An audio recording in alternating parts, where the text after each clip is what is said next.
Are you ready to learn what red flags keep an eye out for when looking for love? Then we got you covered. I'm Brianna. And I'm Alex. And this is the podcast where we unpack reality TV and call out the bullshit. So that you show up confidently while dating and in relationships. Welcome to Ditch the Script. Hello. Hey girl, hey. What is up? Hey. What's up? Let me think about this for a second. What's up? Not a lot. I'm doing really well over here. Good. Chasing lizards. Yeah, welcome to Florida. They're everywhere. Oh my God. How do I get rid of them? You don't. You learn to love them because they eat the skeeters, the mosquitoes, and the spiders. Yep. You know, I heard that, but I'm so uncomfortable when they do creepy crawlies. Yeah, I know. In my bedroom. I know. I will say this, when I was living in Florida, never woke up with a lizard on me. Did wake up with a cockroach on me once in my room, in which you've slept before. Did you find this cockroach before or after we started living together? That's actually a good question. It was probably in the middle. Because I don't... Oh, great. Yeah, it was probably in the middle. It was the Monday of spring break. It's a very vivid memory because it was how I woke up to start my spring break. And I felt a little creepy crawly on my hand, and I thought it was an ant. So I went and without opening my eyes, I just scuffed my hand. And then I felt a lot more movement, opened my eyes to see a nice 3-inch long roach on my hand. And then, screamed, flung it across the room, and I grabbed the first thing of spray I could find, which was peppermint foot spray. If you're a dancer, you know how fabulous that is. But attacked it with my peppermint foot spray and sent it to an early grave. You actually killed it with peppermint spray? I just sprayed the shit out of it. Yeah, I kid you not. Wow, that's brilliant. So love your lizards. Yikes, dude. Love your lizards. Okay. All right. I'm going to figure it out. I had a cup. I have this reserved glass cup to catch them all. But I can't because every time I get close enough to maybe guide one of them into the cup, I know that I'm going to drop the glass and then I'm going to have shattered glass and that will make me more upset. So I can't do it. I can't even get near them. I'm a wuss. I so relate to that. I can't do it. Same here. I can kill a spider, no problem. I can even kill a roach, no problem. I do equip myself with an oven mitt and paper towel to squish anything because I don't want to feel the crunch. But when it comes to catching creepy crawlies in cups and sliding a paper and doing that, I hate feeling the movement on whatever I'm holding. That can't. No, me neither. It's hate it. Fear factor. Oh yeah, that would be my thing. It's far too stimulating. It's really too much. If I'm killing a bug with tissue paper, it's got to have layers. It's got to be a princess and a pea situation. There's got to be 100. mattress size TP. I'm so with you. Maybe we learned this from each other growing up. Maybe we're just so sensitive to this and we're just really can't handle it. I also wanted to tell you that I've been trying your manifestation tips. Oh, stop it, really? Around manifesting. Yeah, I'm not joking. Manifesting soulmate love.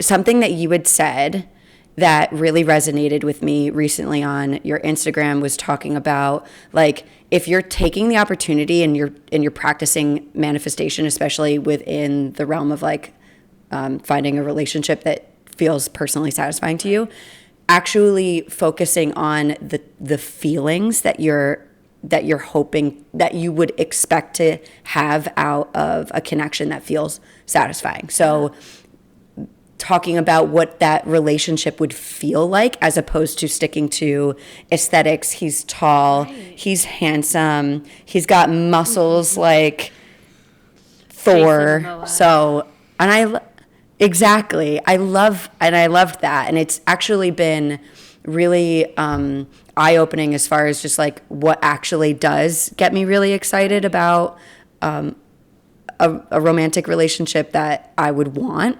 So cool. Bless. I love Yeah. it. Yeah, I think for me... How are you doing? Yeah, so just to piggyback off of that before I dive into the update over here, over in the Cali front, when I was looking for love, and something especially within, I find this happens a lot with organized religion, but there's this concept of like creating a shopping list. And so what happens is you get so tunnel vision on how it manifests and what it looks like in this physical world Right. that you do not pay attention to the things that really matter, which is how safe do you feel? How secure do you feel? How does it light you up? And all of that. And so if we can switch to focusing on the energies and the feelings with which our ideal relationship, it allows us to recognize it when it's actually happening. When we're out dating, it's like, oh yeah, I Right. remember I wanted to feel appreciated and I feel really appreciated with this guy. Check. Right? Instead of, oh, he has a 6-pack. Anyone can go get a 6-pack, right? Right. Low-hanging Yeah. fruit. It feels like it helps you get familiar with with what actually feels important to you, and that feels so useful in practice when you're actually in that said relationship, Word. is being able to check in and be like, wow, that actually feels right. That aids as like a confirming tool that like I'm in a good place, which can be really helpful if you struggle to trust your own instincts 100%. in dating. Yes. And so for me, that's what worked. Like about a year before I met Jordan, I made a Right. list like that. Like, I want to feel sexy. I want to feel valued. I want to feel this. And so despite when we first started dating, I still very much was like, I would have trauma responses going off left, right, and center. And I was like, Right. manage this, man. And the whole time I'm like communicating this with Jordan too, by the way, as we're like building our relationship. And the thing that kept me going with him though was remembering how I wanted to feel. And Jordan constantly was making me feel all of those things, which is why I knew Right. my trauma responses were a reflection of me and what was going on in my system, not provoked by him and his behaviors. So That's so valuable. yeah. But update, speaking of Jordan, he's alive. He lives. He had his follow-up yesterday. He's still on a bunch of antibiotics a couple times a day for the next 2 weeks and a really ridiculous strict diet. Like, the poor guy is having the most bland foods. But in 2 weeks, he'll be able to like try some onion, maybe try garlic, maybe try tomato. Obviously one new ingredient at a time. And we'll be able to figure out exactly what had him bent over in agonizing pain a couple weeks ago. Wow. But we're both super, super, super thankful that he's just sleeping through the night. He's in way less pain.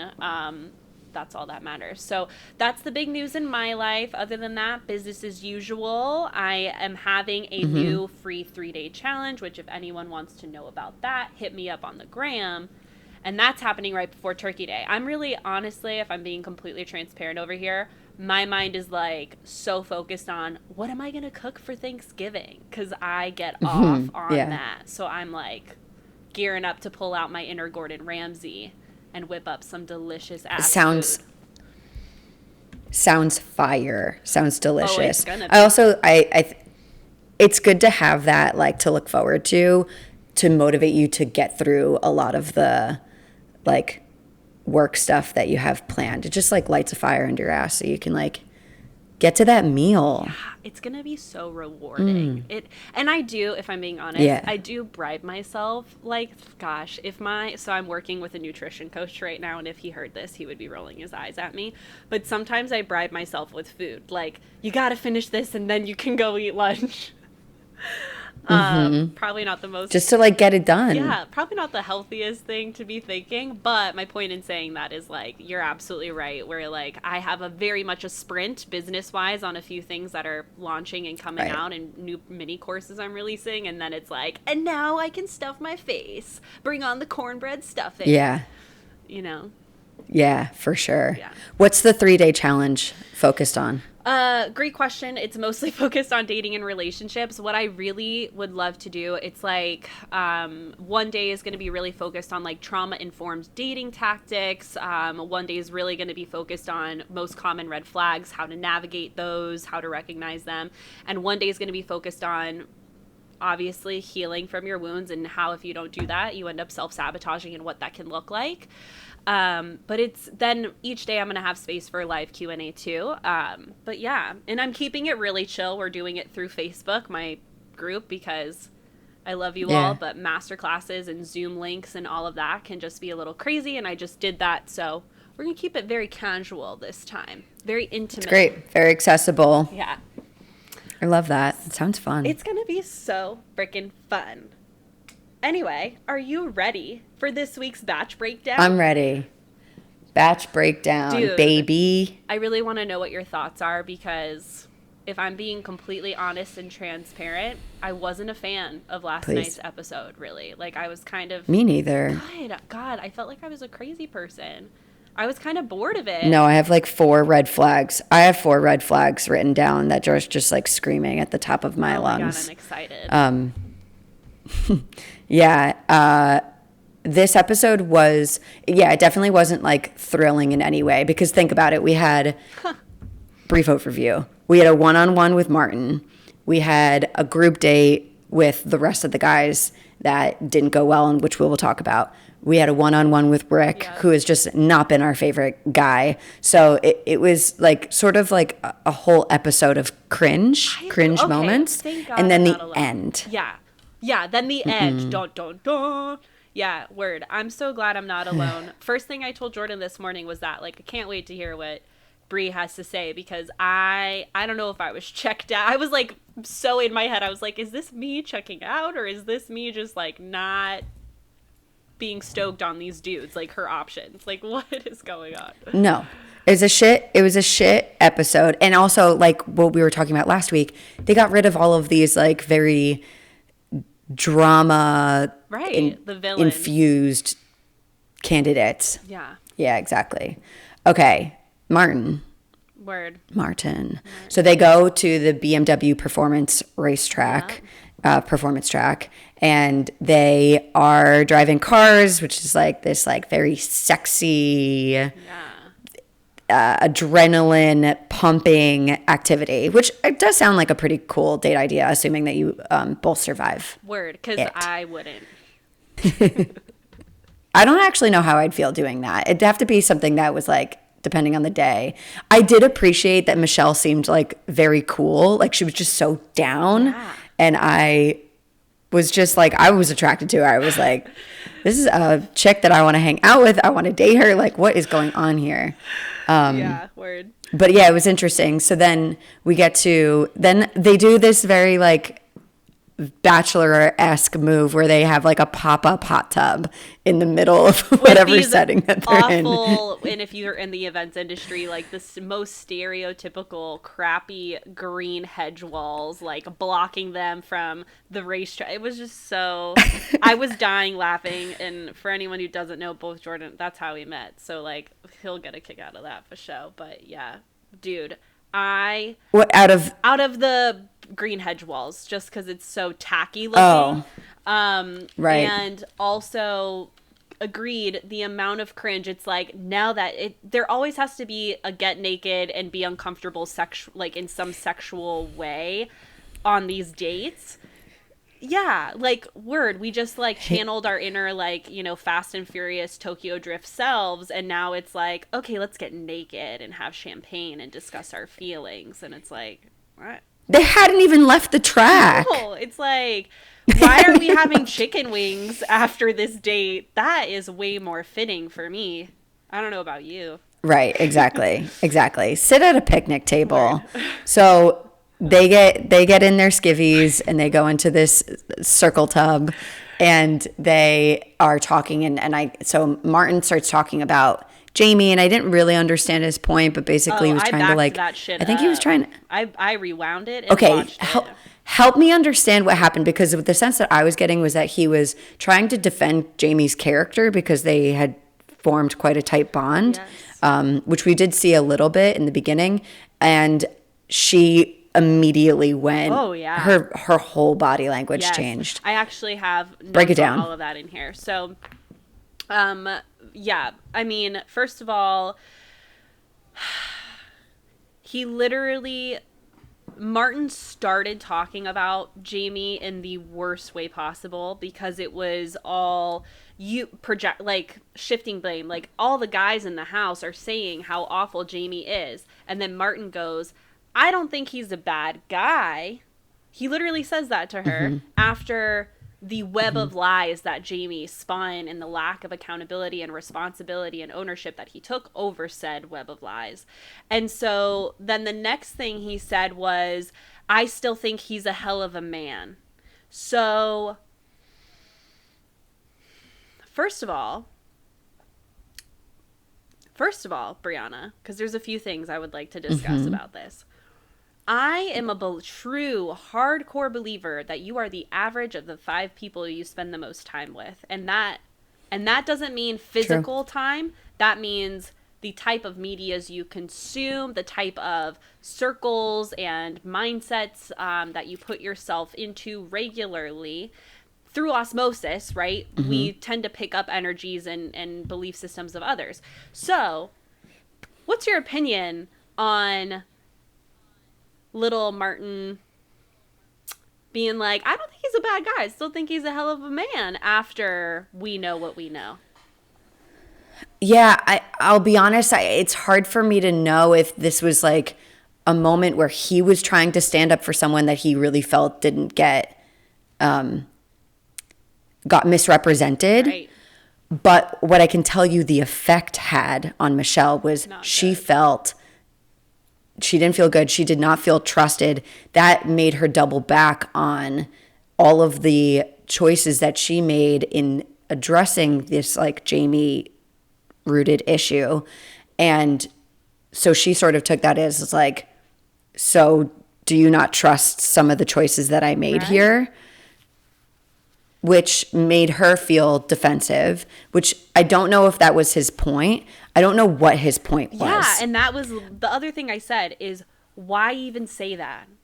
Because it's like, it's your time with her. Just focus on her. There's no reason for you to be bringing Jamie up, especially in that way. I agree with what you're saying. If he truly feels that he was misrepresented or the men misunderstood him or anything, you can still say that without defending their negative behaviors. Those are two very different things. You can say, you know, like, I'm not gonna lie, Michelle, like, I was kind of tight with Jamie, and I'm really disappointed in how things ended up falling apart in the end, because the way he presented himself to me was like a really down-to-earth dude, and I got along with him. So, you know, I can't imagine how uncomfortable that was for you, but I'm also still processing. What are your thoughts? How are you this week? You know, beautiful freaking way to be like, I was close with him. I'm not really sure how to make out of it. Out his behaviors from last week.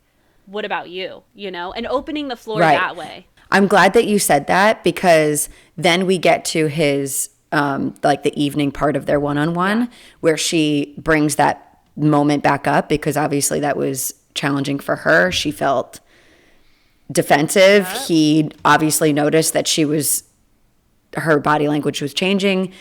Her whole facial expression was downturned, and he was scrambling. He's trying to touch her. He's trying to like soothe the situation physically without really understanding what he just did wrong. Yeah. My dad's watching and he's like, oh, he fucked up, didn't he? He fucked up. So then we have this moment where they're talking about it, and then he says that, you know, he's just been a really bad communicator his whole life, and it's something that he's working on.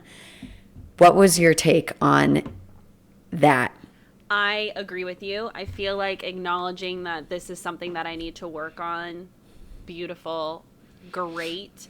I think he could have taken it a step further by being like, hey, so, you know, nonviolent communication, you're probably super familiar with that.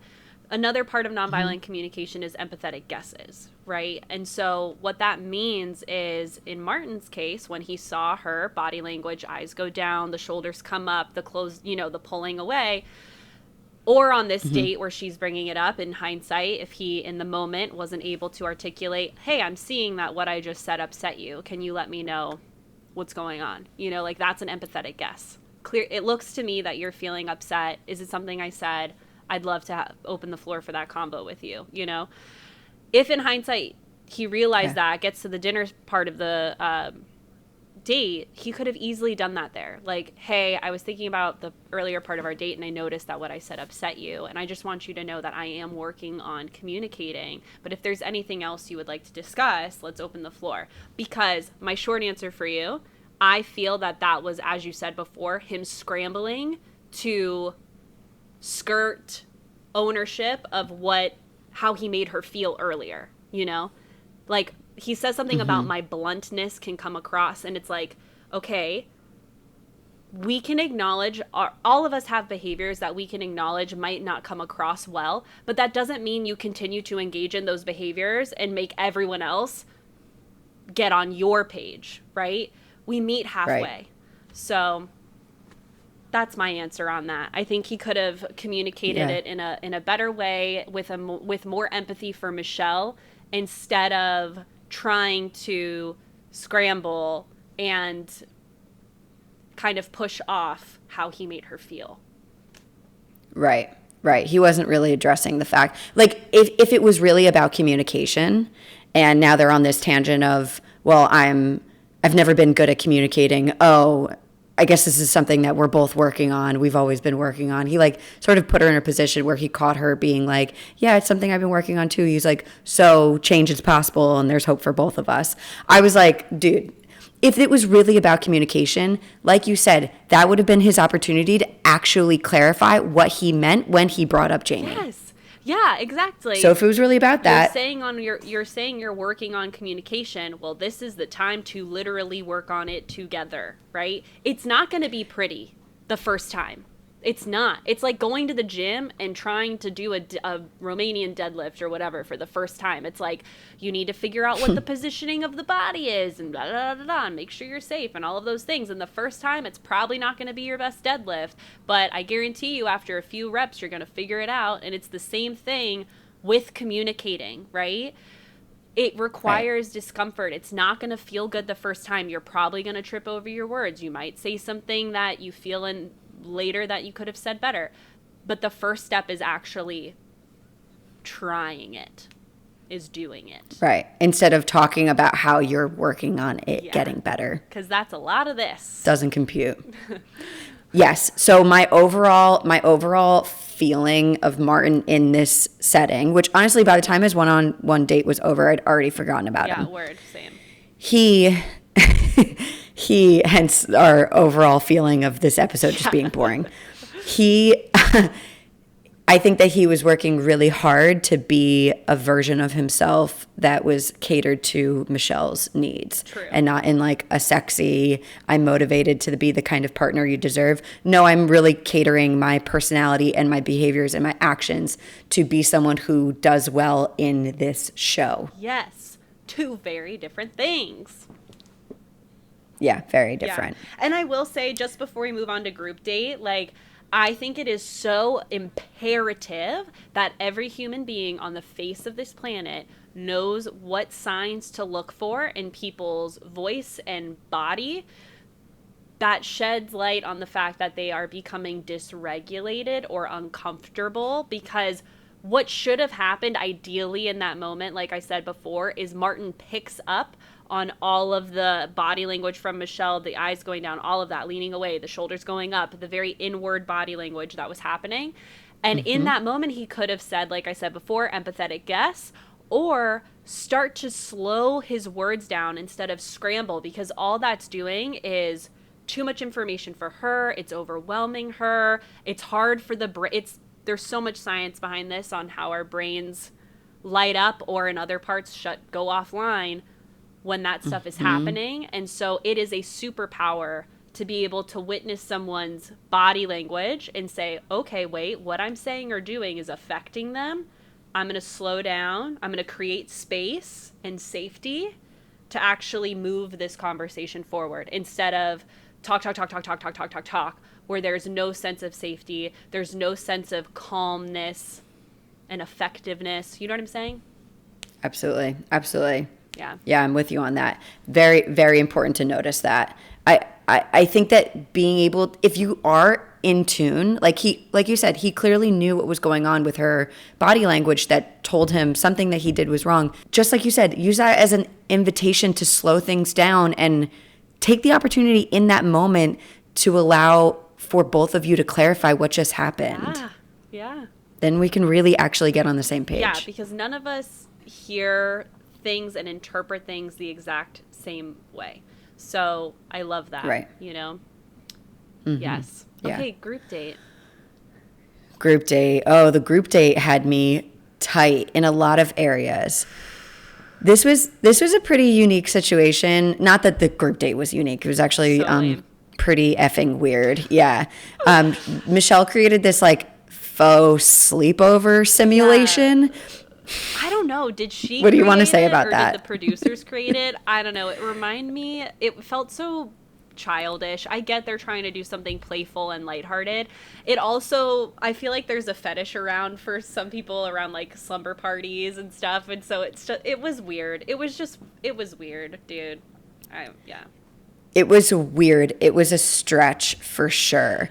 And it's interesting. I'm glad that you mentioned that it like, it created this like very childlike setting, because that's what I think contributed to the problem that Michelle was experiencing. So she has all of these men, and at this point, with a lot of the other more problematic characters removed, these guys have better connections with each other. Yeah. And you've been able to see that in the episodes leading up to this one. So she or the producers, in this sleepover simulation, they have like big stuffed animals, they have popcorn, they have like cozy stuff, and also all of these men are like dressed up in pajamas. Yeah. So it's ridiculous. They're all like being super playful, and honestly, it was like really funny to hear their like ad-libby moments. Yeah. I found them really adorable and very cute. And then we become aware that she's like not being paid any attention to. Like all of these dudes are so wrapped up in like playing with I really feel like they regressed in a setting that made them feel like children. Yeah. Totally. That's how I feel. I think that they just totally regress. So let me say this up front, so then I'll back up. Michelle's issue here was that no one was coming to actually talk to her. Yeah. And she felt that she had to actually call dudes from across the room to be like, hey, should we have a one-on-one moment? Which is not normal for like a bachelorette setting. People are typically like chomping at the bit to yeah. Yes. And she internalized that as her not being seen and not being desired, which we have learned from Michelle verbatim that is like a personal emotional trigger 100%. For her based on her experiences growing up. Yeah. And so I do want to say a couple things. First of all, we saw this exact situation happen on Claire's season. There was a group date where no one was pursuing her, and she also was like, she didn't handle it as well as Michelle, but she very much was like, not okay to me. You guys better get it together. Whereas Michelle led with her emotions and a little bit more vulnerability, which people don't respond well to threats. People respond well to understanding your inner world, right? So tidbit of communication knowledge, a little sprinkle there, a little sprinkle. Love it. Need it every day. Lead with I feel when in doubt. Yeah. I feel. I have a lot of opinions about this because sure, this might not be normal in the bachelor or bachelorette setting where on a group date, the person who is the quote unquote prize at the end of the journey is not being given attention to. Mm-hmm. But how many women feel, and this is something Jordan and I were just talking about, so this is fascinating to me. How many women feel that they have to do that while out and about at a bar looking for love or whatever? Like, so many women feel that they need to be the ones to make the first move because men are not doing it. So I do want to talk about that towards the end because I have a hypothesis on what created that. But in the meantime, how did you interpret that? Like, honestly, what was your interpretation of the men not? I understand, like you said, it was regressing into this childlike thing and they were all just housing around. But, like, did you feel like there was any other weight to it? Personally, not really. Like, it's possible that there are some of these men here that actually don't, maybe are not as interested in Michelle as they are expected to be. That's entirely possible. So that could be at play here. But I really do think that generally everyone sort of got swept up in the event of it all. Yeah, I think that they got caught up in the fact that this was a group date, and which is always more or less dressed as a challenge. And then they actually headed into their like group date challenge. And I think that they just got lost in the sauce. Yeah, you do. I don't know. Okay. What do you think? I can absolutely say where you're coming from, and I definitely do feel that that was a part of it. But I did write down, like, let me find my exact notes. Yeah, it makes me feel like some of the connections that we've seen with those gentlemen and her might be somewhat manufactured, right? Put on when the camera's right in their face. It's like, ooh, I'm going to make this moment so, smooth AF. But then it's like when given the opportunity for them to pursue her on their own accord, they dropped the ball. And so, yeah, I definitely think part of it is, sure, the date, the setting. You give guys giant teddy bear animals and tell them to fight each other with it. Like, I'm sure anyone would be like totally, checked out.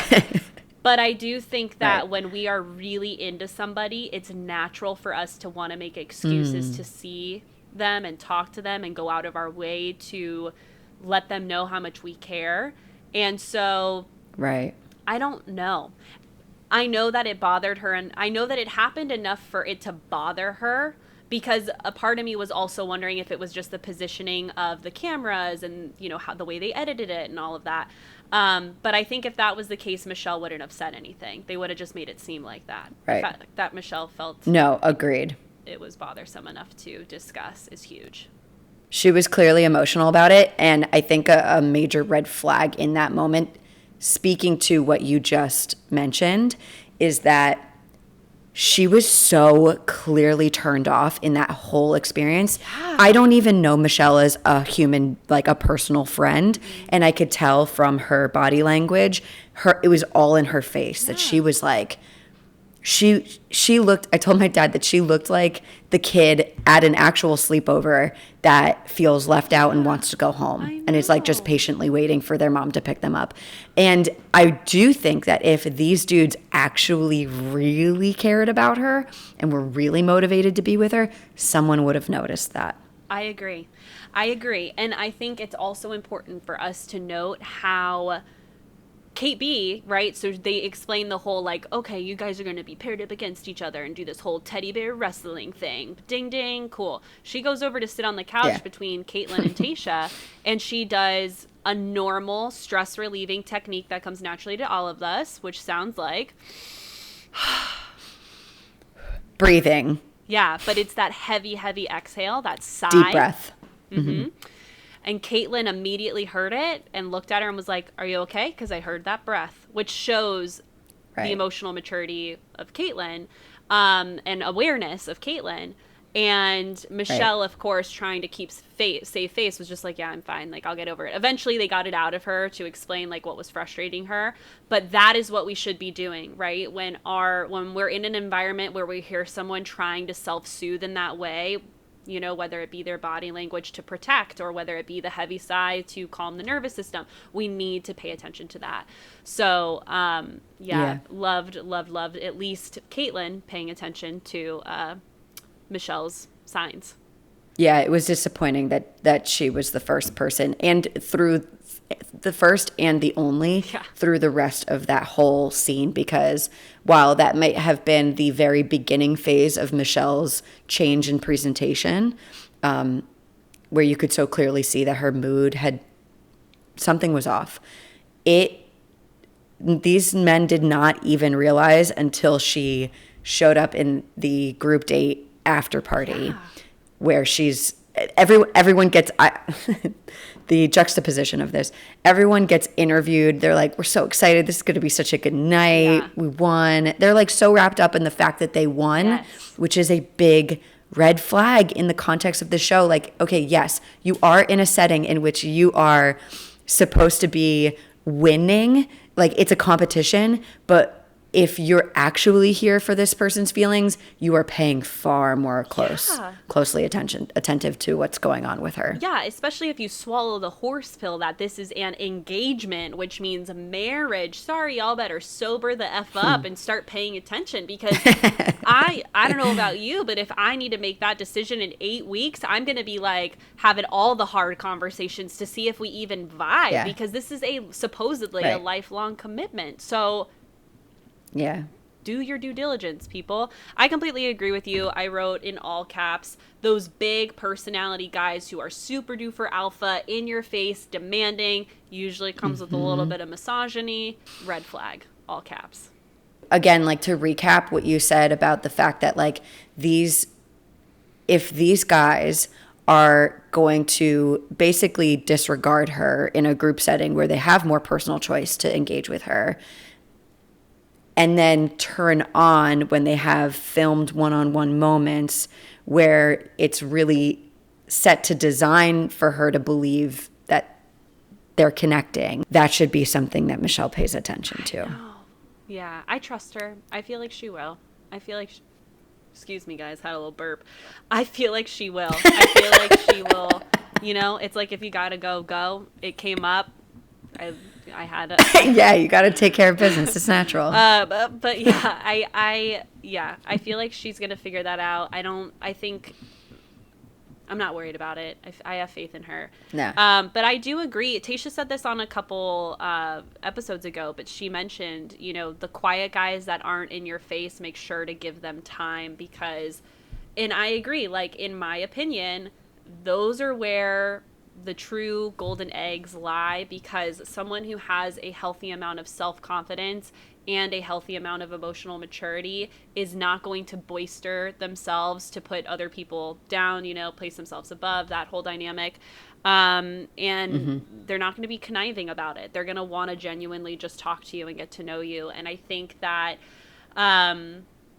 a lot of it, basically what we were saying about the shopping list earlier, a lot of times women think they want the big lumberjack macho, and I'm not talking about physicality. I know a lot of those words have physical traits, but what I mean is the macho-ness of it. And I think that, again, my personal opinion, I think that we need to be better at being able to recognize when someone has an unhealthy amount of arrogance and when someone has, like, true maintained self-confidence, inner knowing, inner awareness, all of that, because they don't present the same way in a group setting or on dating apps.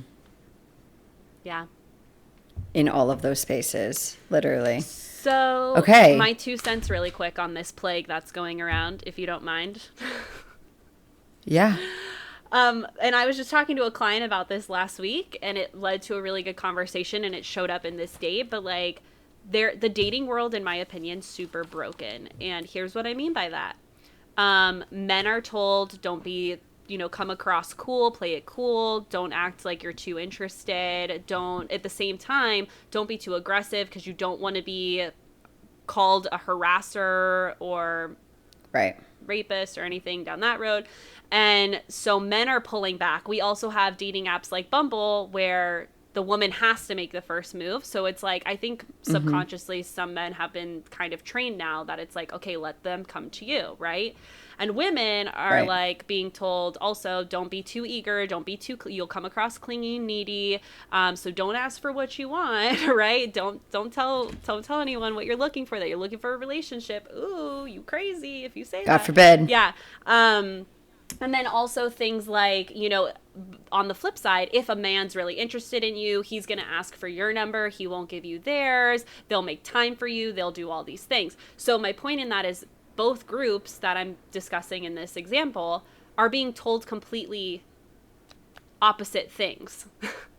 And so it's really starting to show up in the dating world as men, like women are starting to pursue, men are starting to sit back. And we need to find a balance. Like I always describe a tennis match as like the ideal way of like how we should be dating and what we should be looking for within those foundational moments of relationships. It is an equal serve and return, back and forth. There isn't one person who has to always initiate or always make the date or always pay the bill. Mm-mm. No, it's a partnership. It should, in my opinion, it should be a partnership. All right. So, right. And I feel that y'all, if you like someone, what were you gonna say? Yeah, I hear what you're saying. I just think that if you like someone, let it be known. Yeah. Say it, make a move, do what you got to do, and vice versa. And then hear their response. Listen, respect it. If it's a no, cool, walk away. But if you don't ever make your interest known, this is something I have to tell myself too, because I get stuck in that like female trope of like just waiting. Yeah. If you really like someone, the only person you have to blame is yourself. So we got to get through it to blast away some of those ideas that we have attached to what it means to be the first person to pursue another person. Yeah.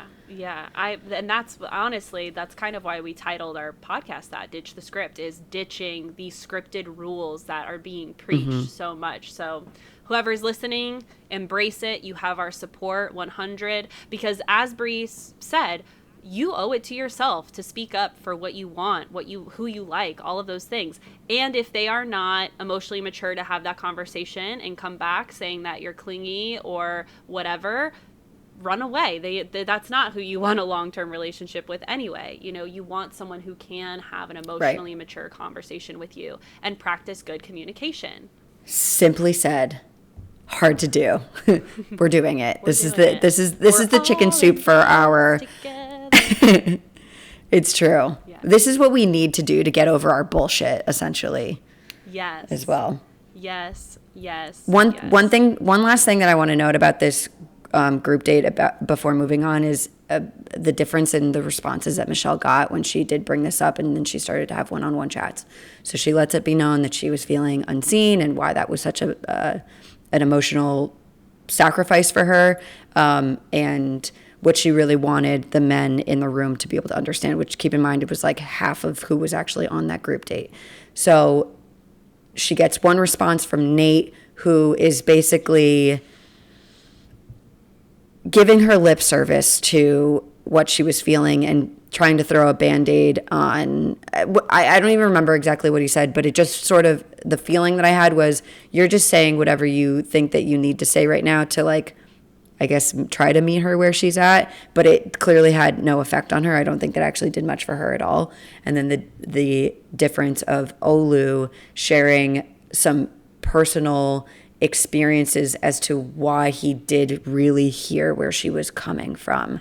And that made such a difference for her. Yeah, Olu, I'm really glad that they gave him that moment, like, meaning we got to see it.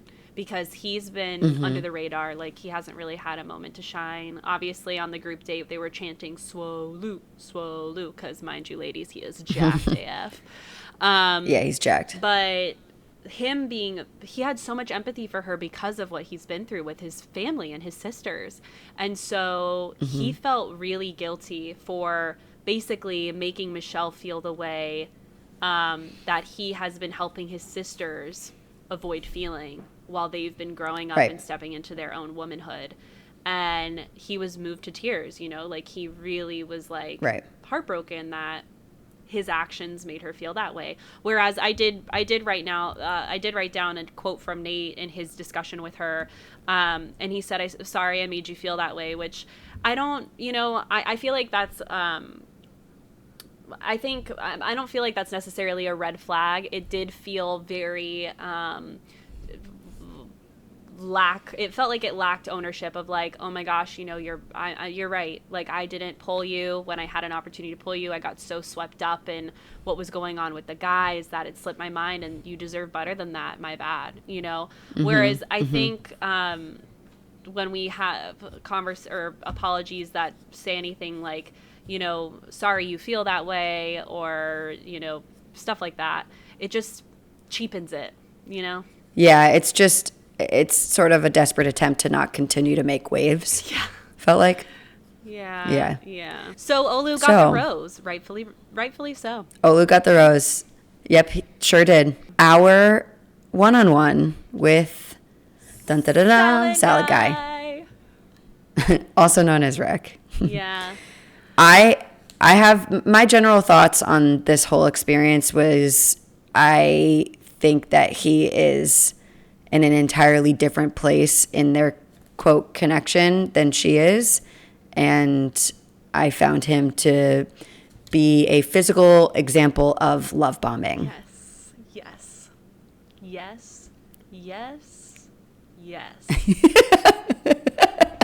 100%.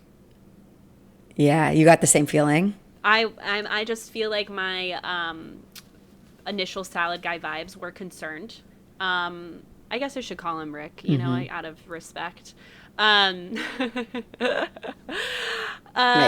Yeah, you know, my first yikes statement that I heard of his on his one-on-one was during his confessional, which, by the way, I call the interviews with producers confessionals. That's what I'm always alluding to in case people are wondering, right. Like, is he going to see a priest or what? Like, no, just like the interviews. No. I think I stole that from Real World. Like, back in the day, they had a confessional room where they, like, locked themselves in and, like, talked to the camera. Yeah, that's what they were called. Okay, so I just wanted to clarify that. Reality TV magic. Yeah. Mm-hmm. But he said, I'm excited to see that smile and not share that smile with anybody else. And it just feels so, like you said, too much, too fast. Yeah, cringy. Guys, if you don't watch our YouTube channel, it's worth it going to this moment to see Brianna's cringe face. Yeah. My face is like distorted. Yeah. It like immediately made me feel like a boy from high school that was obsessed with me for like a no good reason. Like, dude, you don't know me. Yeah. You know nothing about me. You're infatuated with me. And you're saying all of these weird things that because we don't actually know each other, I'm reading as creepy and all I want to do is run away. Yeah. Yeah. It's like, I think intense. Like, I don't know. Yeah. Same. I don't even feel the need to expand on that anymore. The other thing that I wrote yikes by was the quote, Michelle has changed me in many ways. It's like, bro, you've probably known her at this point for 3 weeks, 2.5 weeks. How has she changed you? And if anything, that sounds way more like codependency than growth. Yeah, I just don't buy. I didn't buy that. He said that feels like manipulation. That feels like an invitation to make someone believe that you're so important to this person, which feels like a trap. Yeah, it's a trap. Star Wars reference for any fellow nerds. Okay. Anyway. Oh, I thought that was like Trap House. He did not, and like, I don't want to like disrespect the fact that he got vulnerable. He obviously shared like some intimate details. It's like, I don't want to sound like a complete bitch, but no, he shared intimate details about his dad. He lost his father a couple years ago, and that was obviously very emotional for him. And I'm not calling bullshit on that, but what I do think that like the pattern that I saw is that in his confessional, he went into that date with an agenda to like, this is my opportunity to share things about my family with Michelle. And then I think he went on that date, found whatever relevant opportunity there was, and it just didn't actually meet the real life tone of how the date was going. And I think that we have a tendency to do that in like not televised dating spaces as well. I think sometimes when we go in, I think that women struggle with this, but we go into a dating situation, especially if you're like hung up on the idea of getting into a relationship, you're like in those early dates that should be casual and should just be focused on getting to know each other and seeing if you like them. You're like, this is just the first step to me meeting my husband. And it's like, ditch the script, take off the agenda, like let this be what it is, like feel this out naturally. It's okay if you would hope to be able to safely share an intimate and vulnerable detail, but do so if it feels right. Yeah, not as a means. Not because you feel like it has to. Yeah, not as a means to manipulate. And I think, actually, this funny story, this recently happened with me with someone that I had to hire and then fire for my business.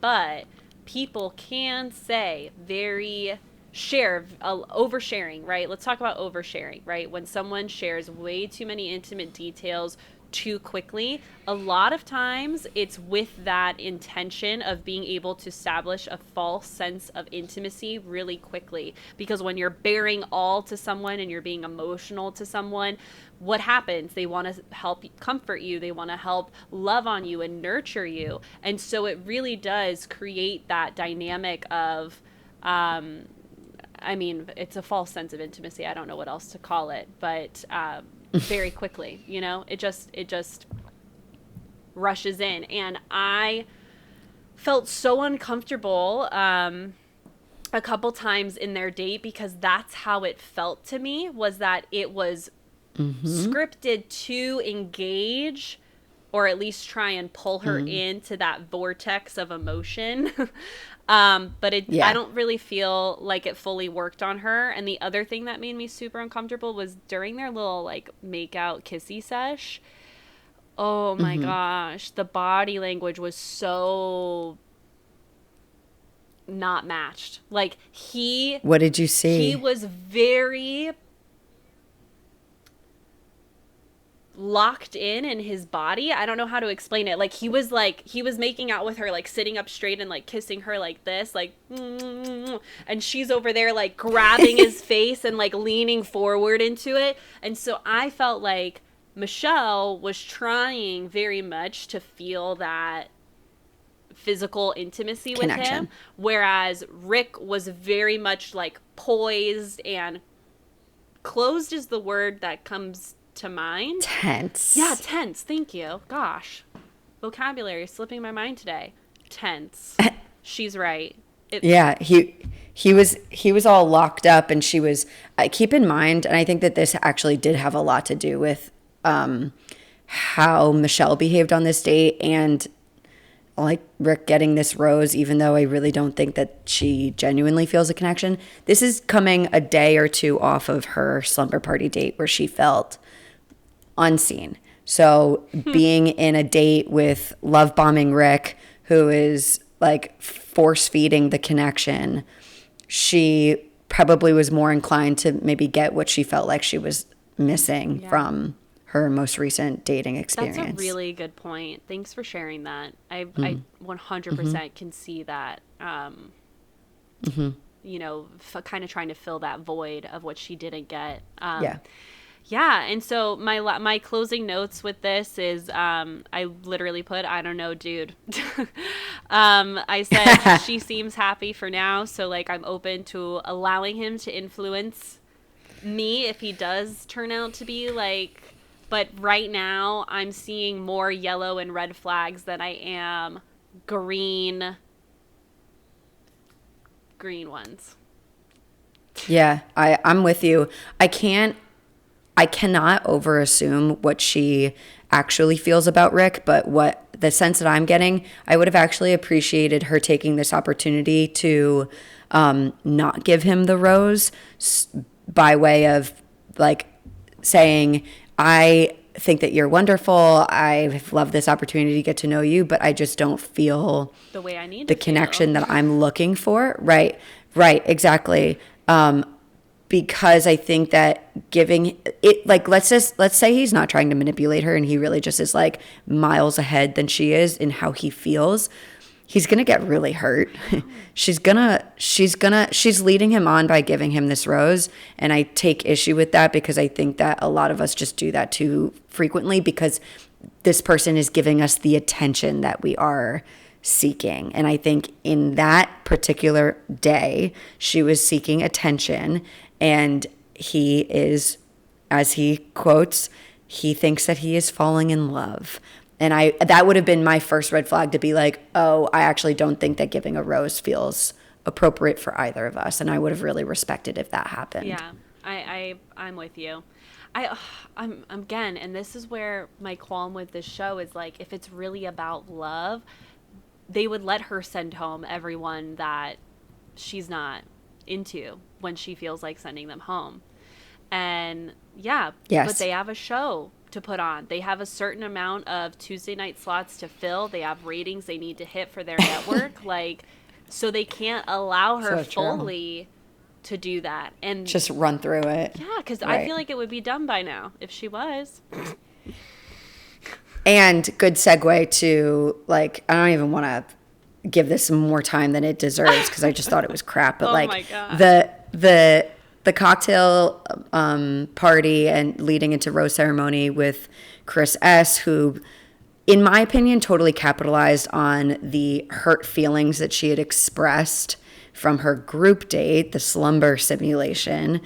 I found that he just used that as an opportunity to like facilitate some sort of connection with her, because as far as we were able to see, they did not have one.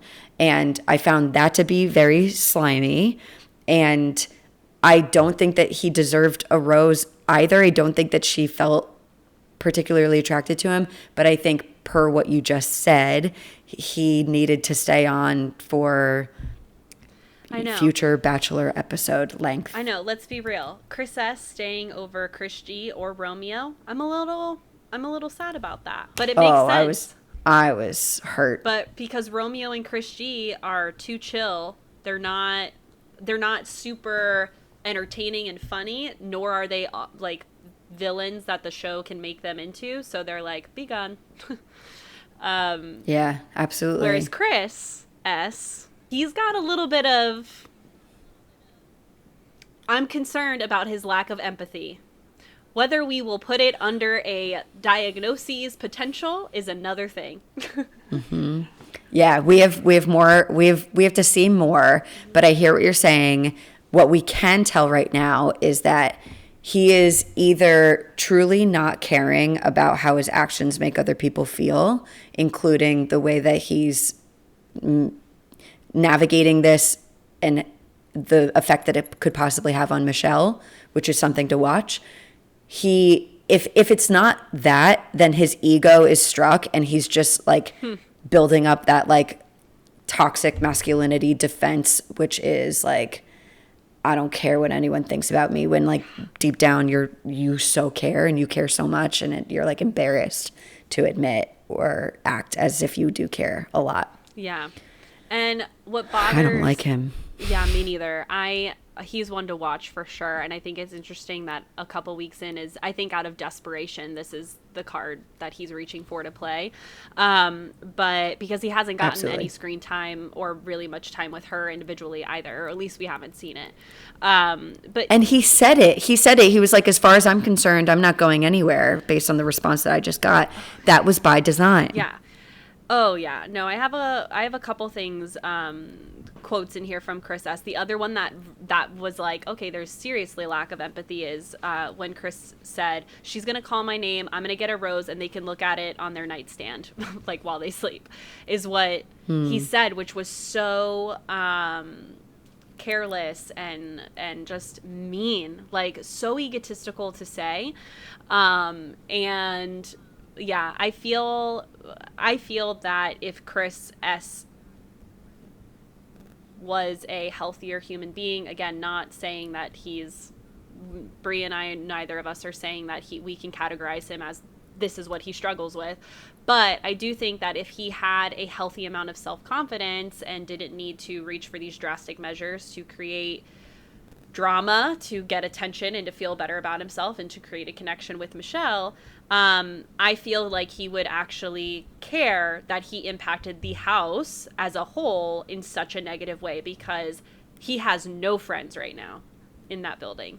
And Zero. He seems to not Zilch. care, which is, for me, that's the red flag that puts off, because a healthy person, we might not, a healthy person would care to a degree, is what I'm trying to say, and that doesn't mean that we're codependent and meaning that we need everyone to like us in order to feel good about ourselves. I'm not saying that, but I am saying that understanding that you've caused a disruption in the house and feeling sorry for that is necessary. We're creatures of community. That's in our nature. So to disregard it is problematic. Yeah. Thank you. That's what I'll say about that. Agreed. What's your red flag of the week? Oh my gosh, I'm so glad I almost completely forgot. Red flag, green flag of the week. My red flag of the week would be that statement from Chris, 100%. The lack of empathy for his fellow housemates, and how they feel about what he has said and done. That concerns me. Yeah. What about you? I'm with that. My red flag is Rick's love bombing and quite literally like taking an opportunity to let Michelle know in a very isolated, the two of them are alone. It's highly televised. It's set in this very romantic environment to say that he's falling in love with her when I really don't think that he knows anything about her. I think that is something that happens to us in real life outside of an ABC televised network. And I really would love for people to have a watchful ear on statements like that when it feels too soon. I completely agree. 100%. Green flag. What's your green flag? Ooh, let me think about this. Let me look at my notes. Do you know what your green flag is off the top of your head? Yeah, I think my green flag is Olu's showing, not telling Michelle why he understands how she expressed what was emotionally affecting her after that group date. I don't think that it necessarily requires someone to have personal closeness, like personal proximity to the hurt that she's expressing, but the fact that he shared how he understood her was what was important about that for me. I agree. I'm gonna pick if I had thought of that, I would have said that, because I completely agree with that. That is the greenest flag of them all in this episode. But the whole episode, to keep it diverse and interesting, I'm gonna default to my notes on on another smaller green flag that I think is still semi-important to point out. At the beginning of the episode, there's a few guys hanging out, kind of recapping on how Jamie left and blah blah blah. And they started to talk about what they admire about Michelle. And it wasn't the way she looked. It wasn't the type of jokes she told. They literally were saying how much they love her character and her confrontation skills. Like the ability to see it and take care of it quickly instead of letting it fester, which we've seen in past seasons where when confronted with other people's opinions and things that are going on, they're like, well, let me figure it out. And it takes them weeks to send the guys with the red flags home. So I really do appreciate that they can see that in her and appreciate that in her instead of being intimidated by it. Yeah. Okay. We're really excited because we got some listener questions from our website. That's my impromptu song until we get a real one. I love it. Let's keep it. Okay. I'll set the scene for our first one. We have two. We're talking about two today. So this person writes into us. They identify as female, that they have recently moved in with her boyfriend. They've been together for 2.5 years. She feels really strongly about this person. She feels that she has always felt that this person is someone that she is going to be with for the rest of her life. At least that's what she wants. She says that they just now started talking about what their family plans are, what their family goals are.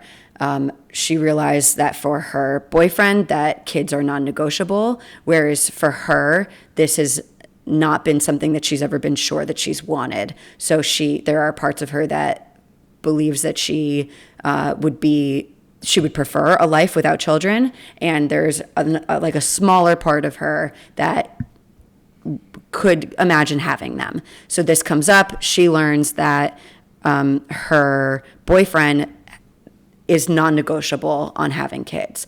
Kids is what he wants. So this comes up.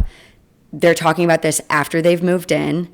And the TLDR on this is that he is unsure. He wants to spend the rest of his life with her, knowing that she is not sold on having kids. Her effort here is, her expression to him is, I want to have kids with you to save this relationship.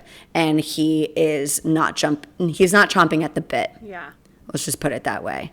So, and then a smaller piece of context is that she writes that he is discussing how he doesn't think that they're on the same page about this or other like domains in their life. And that's just becoming a bigger conversation right now. Yeah. It's tough. Yeah. So obviously I read the details of the question, and my short answer to this is that, they've been together for 2.5 years. They've now been living together for 2 months, and he's now very much stating, I absolutely want to have kids. And if you can't get on board with that, then, I don't think this relationship's going to work. She expressed, okay, well, I'm open to having kids. And now he's saying that he doesn't quite feel that response from her is genuine, and is expressing that he feels that they aren't on the same page about other aspects of their relationship. So here is what I'm reading between the lines here with what we're getting from this listener. And it really feels like this guy is pulling out excuses to end the relationship without being able to sit her down and have that conversation. Because the reality is that if you've known that kids are a non-negotiable for you and you absolutely want to have them, that is something you ideally should know before you are in a relationship. I understand all of us have things that change, perspectives that change. But if he truly adored who he was in a relationship with to the point to where they're like, well, I love you enough to agree to having a kid with you someday, like I can get on board with that, and then they're still reaching for other things to be like, well, we're not on the page, instead of being like, okay, great, I really appreciate that about you, here are some other areas where I feel like we're not aligned, can we talk about those too and figure out where we're at? Instead of like having that conversation, he's like, well, we're just not on the same page about other things. It just feels like lip service to say this isn't working for me without having the cojones to be like, I've really appreciated our time together, but I'm starting to realize this isn't the best fit for me long term. Right. Because he doesn't, and we can give him the benefit of the doubt here. He doesn't want to hurt her, right, is what it seems like. But again, my tidbit for the listener is, if he cannot have a conversation with you about what he envisions for his life long term and what he wants from his ideal partnership, and allowing you into that world so that you can say, I'm on board with this, I would need to work on that, and I'm not so sure about this, that, and the other thing. If he cannot come to you and you guys are incapable of having a really honest, calm, mature combo, this isn't someone you definitely want to spend the rest of your life with, nor is it someone you probably want to have children with, because kids, love them, they're amazing, it's an honor to be a parent, and at the same time requires a lot of hard conversations to be had, and agreements to be made and compromises to be made. So if he's starting to show signs of a lack of ability to do any of that, this might be a blessing in disguise. I think what's important to me that's jumping out in this listener's experience is if your partner, if your boyfriend is already expressing all of the things that he doesn't find you to be on the same wavelength about, and this is making him feel that he's unsure that he wants to be in a relationship, and you try to have the conversation to better understand where those imbalances are, if there's no shared agreement on how to meet in the middle on those issues, it's likely not going to yield a happy, healthy, long-term relationship for one or both of you. And if you do choose to have children together, you have to take responsibility for the way that this could affect those children. Children are very innocent people that don't get asked to be born in the situations that they're born in. Yeah. And it's a major responsibility to take on for the environment that a child is raised in. That does not mean that children need to be raised in the same home. It doesn't mean that children need to be raised by parents who are together. Children need to be raised by happy people. Yes. Point blank, period. Yes. Love that you said that. Yes.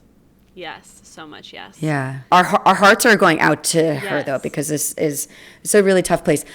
Last piece of tidbit information or advice that I think that I'd give, and I think that we would agree on this, you let me know if you do or not, is be bold and have the hard conversations, even if they confront your deepest, darkest fears about the outcomes. You got to have them now. Have them before you have expensive weddings. Have them before you have babies. Children that you can't give. Yeah, have them before you have babies.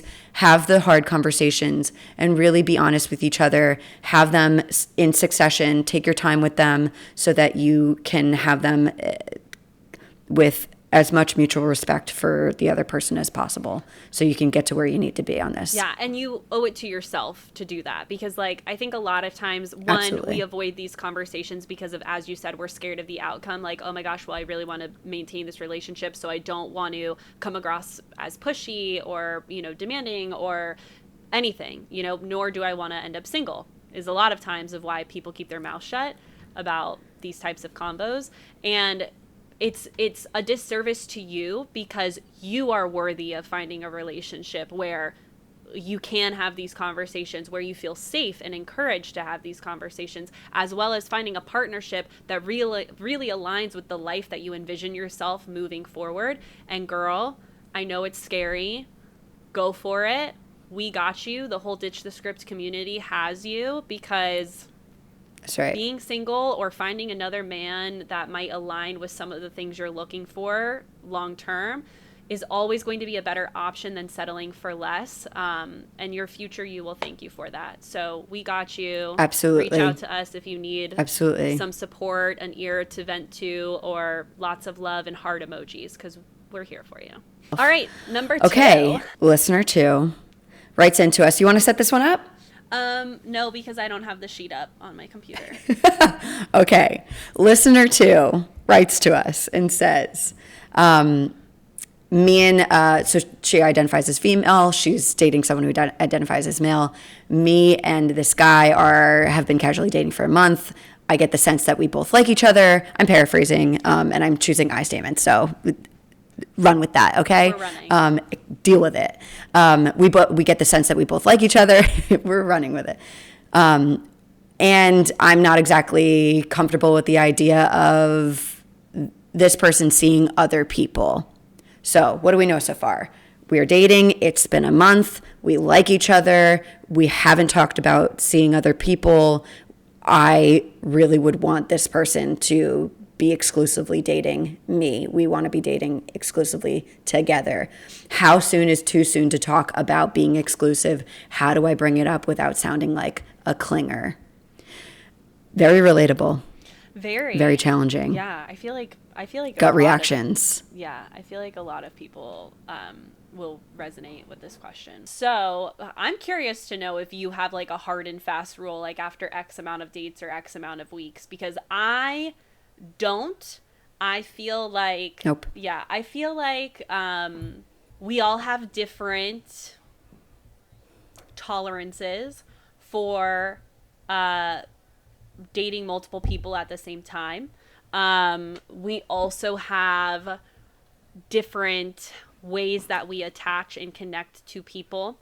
And so I feel like it's been a month. If you know that you like him and he likes you, there is no shame in being like, hey, I've really enjoyed my time with you and getting to know you. I'm just curious where you're at. Are you still talking to other people? Because if you're open to it, I'd love to have a chat about exclusivity. Boom. Mm-hmm. Like super mature, concise, keep your tone like that, like laid back. There's no reason to make it a more intense vibe than it really needs to be, because right now you're just looking for information. You're just looking for what this person is thinking and feeling. And you're not a clinger. Like, I hate, oh my gosh.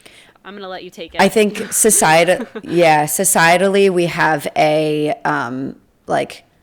we have this false understanding that expressing how you feel makes you needy or clingy, when in reality, the only time that that is ever perceived as needy and clingy is when it's received by someone that doesn't like you. Right. That's it. Yeah. So if they like you and you're making it clear where you're at and how you feel and what you're looking for in a way that doesn't feel aggressive or demanding, I can promise you, is going to be more clarifying than off-putting. Yeah. Right? So, and I would say, like, for every person that feels this way, I want you to imagine what you would want from the opposite partner. Yes. What would you want? Because a lot of us when we like someone, we are not comfortable being in the dark. No. So if you're sitting there being like, I really wish that this person would say how they felt. I really I would love to hear that this person would love to see me and only me. Girl, you do it. Be that guy. Yeah. Do it. Go for it. Be gone with the gender norms, people. You don't need to wait for them to ask, right? Like, yeah.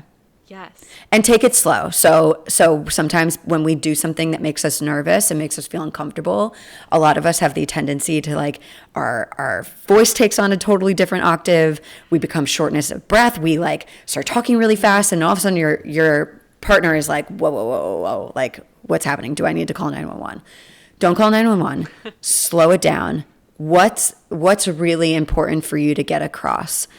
What seems important to this listener is that they would love to know going forward, should they be dating other people or not? Is this what we're doing?